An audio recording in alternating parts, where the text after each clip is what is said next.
గరుడ నీరుని నెమలి పింఛంతో మొత్తం ఇల్లంతా జల్లి ఆ నెమలి పింఛాన్ని ఇక్కడికి తీసుకురా. అలాగే స్వామి.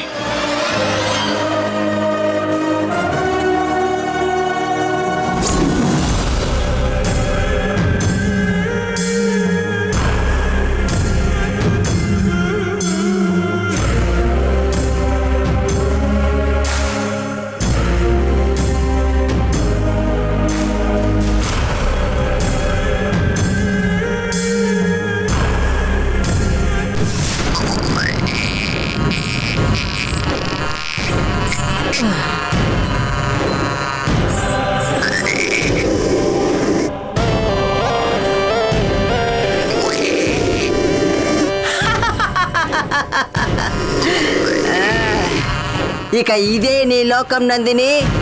ఇక నుంచి నేను అడిగే వాటికి నువ్వు సమాధానం చెప్పి నాకు బానిసవైతే మాత్రమే నువ్వు ఈ లోకంలో జీవించగలవు.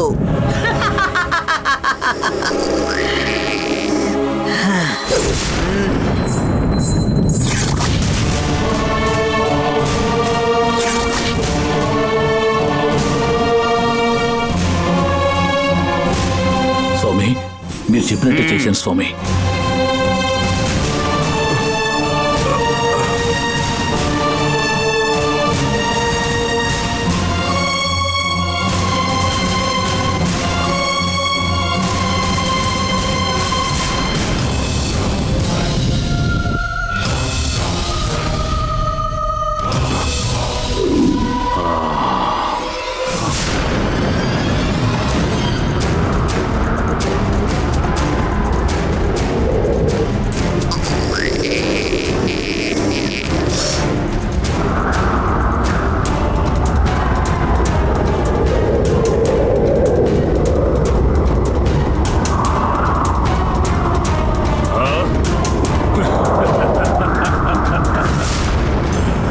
భయం లేదు.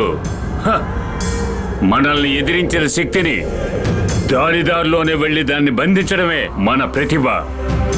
ఇప్పుడు చేసిన ఈ యాగం వల్ల నందిని ఏ శక్తి కట్టడిలో ఉన్నా ఆ శక్తిని నిర్వీర్యం చేశాను. ఇక ఆ కట్టడి నుంచి అంత త్వరగా నందిని బయటికి రాలేదు.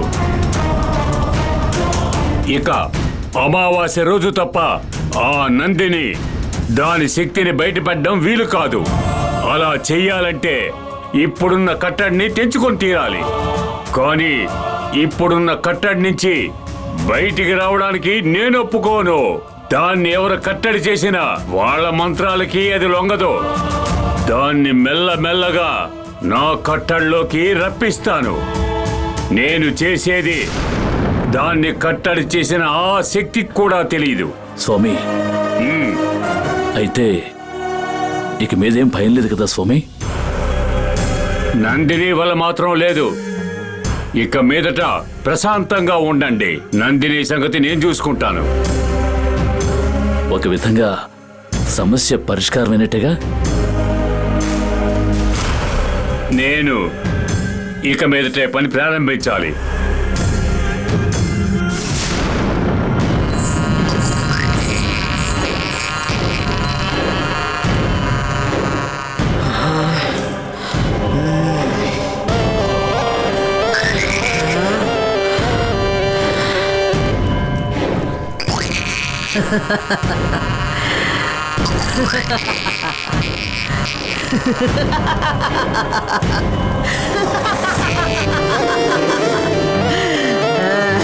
ఎవరు నువ్వు? ఎందుకు నన్ను ఇక్కడ బంధించావు? నీకేం కావాలి? నేను నిన్ను బంధించడానికి ఒక్క నిమిషం ఆలస్యమైనా నువ్వు ఆ వీరభద్రం ఆధీనంలోకి వెళ్ళుంటావు. ఆ తర్వాత నువ్వు ఆ వీరభద్రం కట్టడి నుండి తప్పించుకోను లేవు. నేను నిన్ను ఆ కట్టడి నుండి బయటికి రప్పించడం కుదరదు. ఆ వీరభద్రం నుంచి తప్పించుకోవడం నా సామర్థ్యం. నువ్వేమీ నన్ను కాపాడనక్కర్లేదు. నన్ను బయటికి రానివ్వు. నేను నిన్ను కాపాడడానికి బంధించాను. నా కార్యం నెరవేర్చుకోవడానికి బంధించాను. ఏంటే రెచ్చిపోతున్నావు? మీ అమ్మ శివనాగు కాపాడుకుంటూ వచ్చిన కాలచక్రాలని ప్రాణాలకు తెగించి వెతుకుతున్న వాయుసాచార్య వంశానికి చెందినదే ఈ చాముండి.